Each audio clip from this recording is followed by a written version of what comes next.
Bonjour à tous et bienvenue dans votre journal des produits de bourse de l'Obsa du vendredi 12 juillet. Une nouvelle séance de hausse à Paris. Le CAC 40 se reprend, il termine sur un gain de 0,74% à 3868 points. Un marché stimulé par le discours rassurant de Ben Bernanke, le patron de la Fed, a estimé que la situation de l'emploi notamment n'était pas suffisamment satisfaisante pour envisager une diminution prochaine des rachats d'actifs. Discours rassurant également de la Banque du Japon. Les membres du comité de politique monétaire du Japon maintiennent leur politique monétaire ultra accommodante, et du côté des valeurs, Veolia s'en sort plutôt bien, plus de 23% en tête. On retrouve les valeurs cycliques industrielles. Renault en revanche subit quelques prises de bénéfices. Et puis à New York, net hausse des marchés américains. Dow Jones, Nasdaq et S&P 500 ont évolué à des niveaux historiques et atteint des nouveaux sommets. Les Dow Jones avance d'1,11% à 15 460 points. Le Nasdaq grimpe d'1,63% sur un gain de 3 578 points. Et le S&P 500 gagne 1,36%. Il s'inscrit à 1675 points.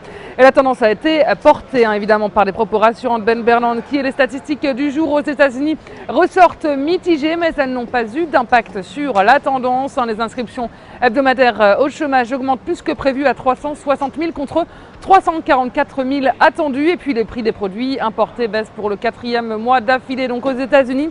Et à noter du côté des valeurs, Amazon atteint un sommet historique à 297,82 $. Il est porté par un bond de ses ventes de plus de 30%. HP perd un peu plus de 2%. Le chinois Lenovo détrône l'américain à la première place du secteur des PC. Pour terminer du côté américain avec donc les matières premières et les devises, le pétrole termine en baisse à New York. L'euro se reprend à 1,3111 $ face à un billet vert freiné par les propos de la Fed. Et la valeur du jour, c'est aujourd'hui le groupe bancaire Société Générale. Graphiquement, le titre s'affranchit d'un canal baissier en place depuis fin mai dernier, début 2011. Et le RSI est proche de repasser en territoire positif.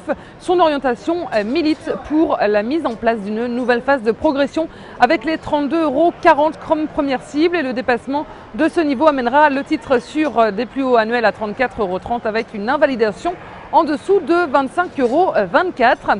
La stratégie qui vous est proposée pour jouer cette valeur, c'est l'achat du Warrant Call Société Générale à 4 588 et d'Unicredit au prix d'exercice de 25 € et d'échéance au 6 décembre 2013. Voilà, c'est tout pour aujourd'hui. Passez une excellente journée. On se retrouve demain.